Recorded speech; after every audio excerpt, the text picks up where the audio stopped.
আজ আমরা মর্গান হাউজেলের লেখা দ্য সাইকোলজি অফ মানি বইটা নিয়ে একটু অন্য রকমভাবে আলোচনা করব। এই বইটার টাকা পয়সা নিয়ে আমাদের পুরো চিন্তা ভাবনাটাই হয়তো পাল্টে দেবে। ঠিক তাই। বইটার মূল কথাই হল টাকা পয়সার খেলাটা আসলে অঙ্কের থেকে অনেক বেশি মনস্তত্ত্বের। আপনি কতটা স্মার্ট তার চেয়েও জরুরি হল আপনার আচরণ কেমন। আর এই ব্যাপারটা বোঝানোর জন্য বইয়ের শুরুতেই কি দারুণ দুটো বিপরীতধর্মী গল্প আছে, তাই না? হ্যাঁ, একদিকে একজন জিনিয়াস প্রযুক্তি কর্মকর্তা, যিনি এতটাই ধনী হয়েছিলেন যে বন্ধুদের দেখাতে গিয়ে সমুদ্রের জলে সোনার মুদ্রা ছুঁড়ে ফেলতেন। ভাবা যায়। আর শেষমেশ তিনি দেউলিয়া হয়ে যান।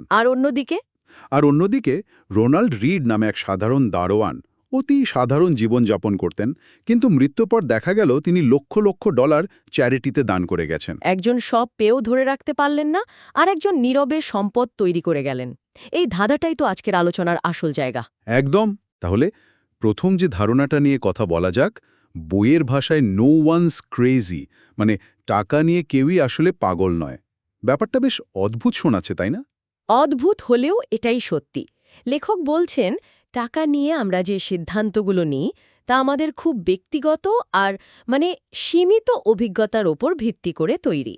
যেমন ধরুন, যে মানুষটা ১৯৫০-এর দশকে জন্মেছেন, তিনি তার যৌবনে স্টক মার্কেটে প্রায় কোনো লাভই দেখেননি। তার কাছে শেয়ার বাজার মানেই তো জুয়া। ঠিক, আমার দাদুর কথাই ভাবি, উনি এখনও ফিক্সড ডিপোজিট ছাড়া কিছুই বোঝেন না। একদম। কিন্তু যে মানুষটা ধরুন ১৯৭০-এর দশকে জন্মেছে, সে তার যৌবনে স্টক মার্কেটকে প্রায় ১০ গুণ বাড়তে দেখেছে। তার কাছে তো বিনিয়োগ মানেই স্টক মার্কেট। রাইট। এখন বাইরে থেকে দেখলে হয়তো একজনের সিদ্ধান্তকে পাগলামি মনে হতে পারে, কিন্তু নিজ নিজ অভিজ্ঞতার দিক থেকে দেখলে দুজনেই ঠিক। আর এই ভিন্ন ভিন্ন অভিজ্ঞতা থেকেই তো কেউ কেউ ধনী হওয়ার জন্য অনেক বেশি ঝুঁকি নিতে চায়। এখানেই তো বইয়ের দ্বিতীয় চমকপ্রদ ধারণাটা চলে আসে, যে ধনী হওয়া আর ধনী থাকা দুটো সম্পূর্ণ ভিন্ন খেলা। হ্যাঁ, চমৎকার পয়েন্ট এটা। ধনী হতে লাগে সাহস, ঝুঁকি নেওয়ার মানসিকতা আর প্রবল আশাবাদ। কিন্তু ধনী থাকতে লাগে ঠিক তার উল্টো জিনিস। কি রকম? বিনয় আর কিছুটা ভয়। এটা অনেকটা পাহাড়ের চূড়ায় ওঠার মতো। চূড়ায় উঠতে লাগে শক্তি আর সাহস, কিন্তু সেখানে টিকে থাকতে লাগে সতর্কতা, পড়ে যাওয়ার ভয়টা। তার যে মানসিকতা আপনাকে ধনী বানাবে, সেই একই মানসিকতা আপনাকে ফকিরও বানিয়ে দিতে পারে। একেবারে। ওই যে প্রযুক্তি কর্মকর্তার কথা বলছিলাম, তিনি ধনী হওয়ার খেলাটা জিতেছিলেন, কিন্তু ধনী থাকার খেলাটা বুঝতেই পারেননি। ওয়ারেন বাফেটের সাফল্যের আসল রহস্য কিন্তু শুধু ভালো বিনিয়োগ করা নয়, বরং ৭৫ বছর ধরে বাজারে টিকে থাকা। এই টিকে থাকাটাই আসল। হ্যাঁ, তিনি অনেক যুদ্ধ, অনেক অর্থনৈতিক মন্দার সময়ও টিকে ছিলেন। এটাই আসল দক্ষতা। এই টিকে থাকার ধারণার সাথে তো বইয়ের শেষ পয়েন্টটা দারুণভাবে মিলে যায়।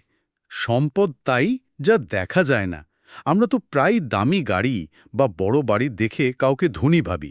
হ্যাঁ, আর এখানেই আমরা সবচেয়ে বড় ভুলটা করি। লেখক বলছেন, ধনী বা রিচ হওয়াটা বর্তমান আয়ের ওপর নির্ভরশীল। একটা দামি গাড়ি কেনা হল আপনার আয় থেকে কিছু টাকা কমে গেল। কিন্তু সম্পদ বা ওয়েলথ হল সেই টাকা যা খরচা করা হয়নি, যা ভবিষ্যতের জন্য জমানো হয়েছে। তার আমার যে এখনো কোনো ফেরারি নেই, সেটাই আসলে আমার সম্পদ। ব্যাপারটা তো মজার। ঠিক তাই। সম্পদ হল সেই দামি গাড়ি যা কেনা হয়নি, সেই ডিজাইনার পোশাক যা না কিনেও চলে গেছে। সম্পদ হল স্বাধীনতা। স্বাধীনতা? হ্যাঁ, ভবিষ্যতে নিজের পছন্দ মতো সিদ্ধান্ত নেওয়ার ক্ষমতা। রোনাল্ড রিডের সম্পদটাকেও তার মৃত্যুর আগে দেখতে পায়নি, কারণ তার সম্পদ ছিল ব্যাংকের অ্যাকাউন্টে, রাস্তায় দেখানো কোনো গাড়িতে নয়। তাহলে সব মিলিয়ে আলোচনাটা যেখানে এসে দাঁড়ালো, তাহলে টাকা ব্যবস্থাপনার ব্যাপারটা স্প্রেডশিট আর ক্যালকুলেটরের চেয়ে আমাদের মাথার ভেতরের গল্পগুলোর উপর অনেক বেশি নির্ভরশীল। একদম।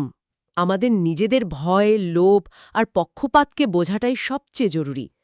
আর্থিক সাফল্য কোনো কঠিন বিজ্ঞান নয়, এটা একটা নরম দক্ষতা।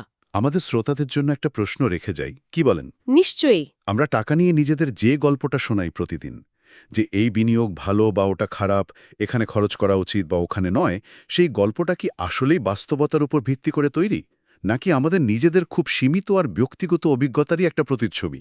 ভেবে দেখার মতো।